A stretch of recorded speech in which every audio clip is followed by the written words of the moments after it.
I stand at the edge of a shallow tropical sea nearly 400 million years ago. This is the Middle Devonian, long before dinosaurs, long before mammals, and long before the first forests will transform the continents. Before me, a broad tidal flat stretches towards a low, hazy horizon beneath the ancient sun. The landscape is almost unrecognizable. There is no grass beneath me, no flowering plants, and no familiar trees rising from the shore. Across the exposed carbonate mud, shallow pools reflect a sky over a world still being remade by evolution. At first, this place seems empty.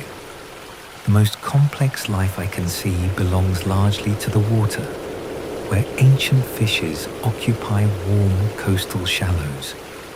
Yet somewhere across this tidal landscape, something extraordinary has already happened.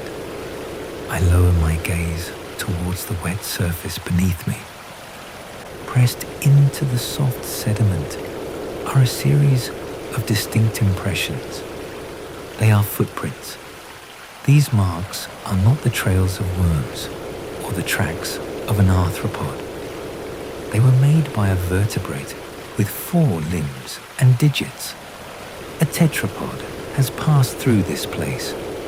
The discovery is almost impossible to overstate.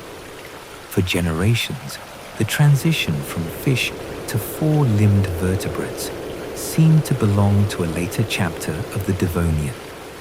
But these footprints appear millions of years before the earliest known tetrapod fossils. I follow the trackway across the exposed tidal surface. The impressions alternate from side to side, recording the placement of limbs against soft sediment. Some are clearer than others, but together they preserve the passage of an animal whose bones may never be found. The creature itself is absent. No skeleton lies beside the tracks, and no complete body fossil tells me exactly what it looked like.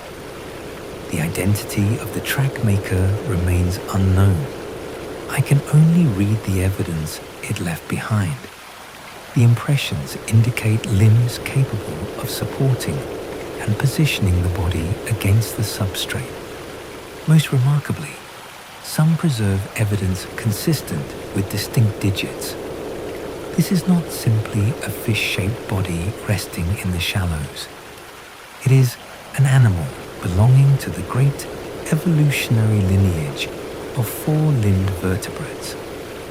Its descendants, or close relatives of its descendants, will eventually transform life on land. Yet I must be careful with what these tracks reveal. They do not prove that their maker lived permanently on dry ground. The sediments beneath me formed in a marine tidal flat environment where shallow water and exposed surfaces repeatedly replaced one another. The animal may have moved through water only a few centimeters deep. It may have crossed freshly exposed sediment between tidal pools. The precise circumstances are lost, but the trackway preserves something bones alone rarely can. It records a living body interacting with the surface of the earth. Each impression is a moment of contact. A limb descended, digits pressed into soft sediment. Weight shifted across the substrate. Then the animal moved beyond the edge of the surviving surface and vanished from the record. I look towards the shallow sea. Somewhere in these waters, lobe-finned fishes and other early vertebrates occupy ecosystems unlike any alive today. Among them are lineages experimenting with stronger internal skeletons, mobile joints, and increasingly complex ways of moving through shallow environments. The boundary between water and land is not a single evolutionary step. No fish simply emerges from the sea and becomes a land animal. The transformation unfolds across immense spans of time, through populations, environments, and countless generations. Fins contain bones long before true walking limbs appear. Air-breathing abilities evolve in aquatic settings. Strong bodies and flexible joints can become useful in shallow water before they ever support an animal on open land. This tidal world may help explain why. Here, water depth changes constantly. Pools become isolated, broad surfaces emerge, and submerged ground returns beneath the tide. An animal capable of pushing, bracing, or stepping against the bottom may gain advantages without ever abandoning the water.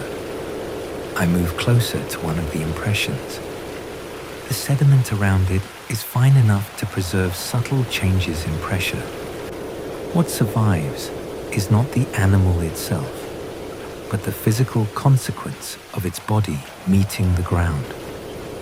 Soon, the next tide may return.